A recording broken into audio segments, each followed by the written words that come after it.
Healthism, Wikipedia audio. Healthism, sometimes called public healthism, is a neologism to describe those practices, behaviors, and techniques aimed at preserving health and optimizing well-being. This notion was coined in the 1970s within social sciences as a critical tool of the new ideology of health and has been gained wide public currency to refer to a wide set of processes, such like healthy food behaviors, avoiding alcohol, smoking, or other risky habits, fitness culture and physical activities, taking dietary supplements, using self-tracking devices for monitoring one's health and conducts, and so forth. It is often used with a pejorative connotation to criticize the imperative of health promotion, and it is common, for example, in the fat acceptance movement. Use of the word has changed and in some cases even reversed the original meaning, and certain websites promoting healthy lifestyles use the term with a positive connotation.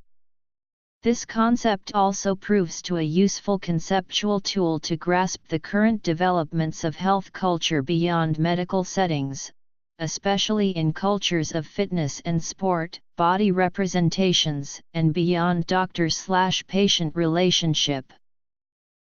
The concept of healthism is very close to that of medicalization. It was most likely first used by Irving Kenneth Zola, an activist and sociologist of medicine known for his work on medicalization and disability rights.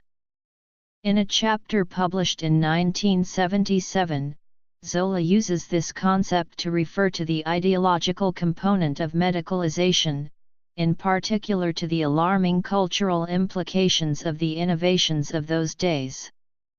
According to him, the increasing capacity of medical science to redefine the borders between life and death would trigger a depoliticization of deviance and struggle, and the emergence of new forms of stigmatization.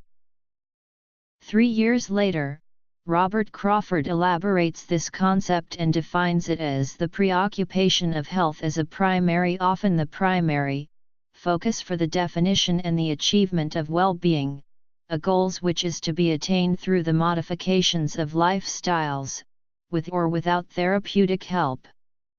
Like Zola, Crawford uses healthism as a critical tool to condemn the ideological aspects of the movement of medical propagation. Yet, differently from him, his polemical target are not the cutting-edge techno-scientific innovations of that period, but the new blossoming health cultures of self-help and holistic medicines.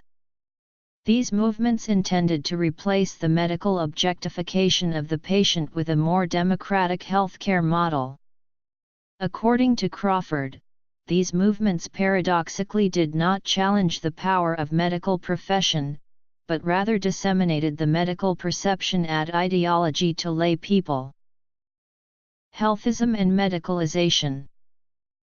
Differently from Zola, who conceives healthism as the ideological staple of the expansion of the jurisdiction of medical professions and institutions into new domains, Crawford thinks of healthism as an autonomous concept.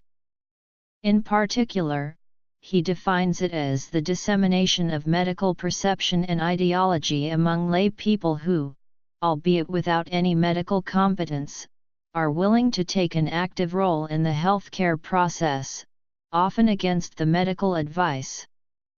Crawford understands the responsibilization for one's own health as a new form of moralism based on imperative of being healthy. In brief, healthism grasps the expansion of medicine beyond and, in some cases, against medical professions and institutions. A sort of medicalization without doctors, healthism may be defined as the analysis of a set of attitudes, behaviors, and emotions that result from the elevation of health to a pan-value and committed to a more active engagement of patient in the process of healthcare. What started as companion notion to medicalization, became very quickly an independent and, in some cases, alternative category. Healthism has anticipated the incipient role of lifestyles for health prevention and optimization and its political implications. Nowadays, lifestyles are understood as a crucial feature of contemporary societies and a means of self-expression of individuals connected to specific people's behaviors, consumption patterns, clothing styles, body practices, and so forth. Health, fitness, and wellness have played an increasingly important role in the connotation and choice of lifestyles. Healthy lifestyles have also gradually become integrated in the medical program of health promotion as part of the resurgence of the new public health. Healthism has been adopted to analyze both of these situations. In The Death of Human Medicine and the Rise of Coercive Healthism, the physician Peter Skribanek criticizes sarcastically a wide set of public health initiatives, including awareness campaigns, screening tests, preventive treatments, and medical guidelines, which intend to impose norms of a healthy lifestyle. According to him, healthism triggers a degeneration of the clinics and a dehumanization of the doctor-patient encounter. At the same time, the state commitment to protect and promote the health is a means of propaganda and coercion that government deploys to limit individual freedom. For the healthist, what is healthy is moral, patriotic, and pure, while what is unhealthy is foreign, polluted, and impure. The doctrine of lifestylism suggests that state actions to prescribe what is healthy or forbid what is unhealthy are limitless in scope, and offer no grounds for privacy. Skribanek terms it coercive healthism, since he claims that it might justify racism, segregation, and eugenic control. Healthism is conceived again as a secular religion and moralism, but within a stern opposition of the state and individuals.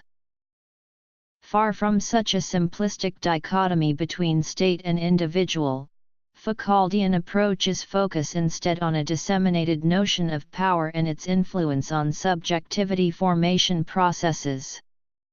A Foucauldian analysis might see power as dispersed into a complex network of heterogeneous entities, including institutions, political bodies, architectures, knowledge, methods, perceptions, and concepts.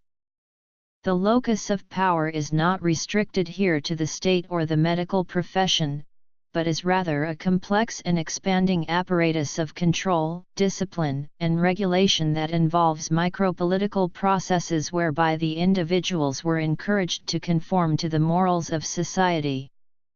The question does not lay in the process of domination of the singles individuals, but rather how they assume, replicate, and deepen health awareness freely, through a spontaneous self-imposition of the norms of good health.